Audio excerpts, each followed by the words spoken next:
kalfadhigii ugu horeeyay 13 xildhibaan ee dhawaan ka soo baxay doorashadii golaha deegaanka ee degmada Baki ee gobolka Nawdal waxa ay maanta ku yeesheen deegaanka degmada Baki ee gobolkan waxaana xildhibaanadaasi 13 gaaraya ee degmadaasi ka soo baxay xarunta waxbarashada ee degmadaasi Baki ku dhaariyay gudoomiyaha maxkamadda degmada Baki oo wakiil ka ahaa gudoomiyaha maxkamadda sare ee gobolka Nawdal madashii lagu dhaarinayo xildhibaanadan golaha deegaanka ee degmada Baki waxa goobjoog ka ahaa gudoomiyaha gobolka أحمد حدي سدعي iyo wasiirka wasaaradda shaqada iyo arimaha bulshada maxamed garaad taliyaha qaybta booliska ee gobolkan iyo mas'uuliyiin kala duwan waxayna xildhibaanadan 13 gaariga cod aqlabiyad leh maayarka degmada Baki ugu doorteen maxamed axmed maroro halka maayar ku xigeenkana loo doortay dayib xuseen cudad waxayna doorashadan kadib mas'uuliyiintan la doortay ka hadleen madashan waxayna ka warameen waxyaabaha ay qaban doonaan mustaqbalka dhow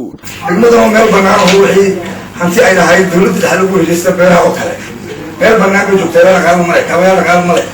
hab meel barnaamij ku istaagay hadda iyo aankaas waxaan jecelahay inaan isbedel ku sameeyo intaan waan balan qaaday waxaan joognaa degmo Saboola hadda dadweynaha doortaytiin oo la nala istaajiyo ilmaha mar uu dhashaa mar waa la kiciya cagaha marka la noola joojiyo kadib anaga naga xisaabtamo khasaaro waxaan keenay sidoo kale gudoomiyaha gobolka Axmed Xaddi Sidci iyo wasiirka shaqada iyo arimaha bulshada maxamed garaad ayaa iyaguna waxay hadallo dardaaran u jeediyeen mas'uuliyiinta maanta loo doortay degmadaasi Baki ee gobolka Nawdal idinka balan qaadayna inay ku garab galo haddaan idinka aragno idan sameeyaan dadaal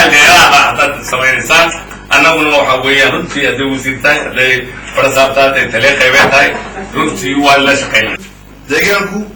wuxuu baahan yahay wax ka qabad marka waxa leeyahay kuwaas iyo kuwa kalaba inuu sameeyo qoriya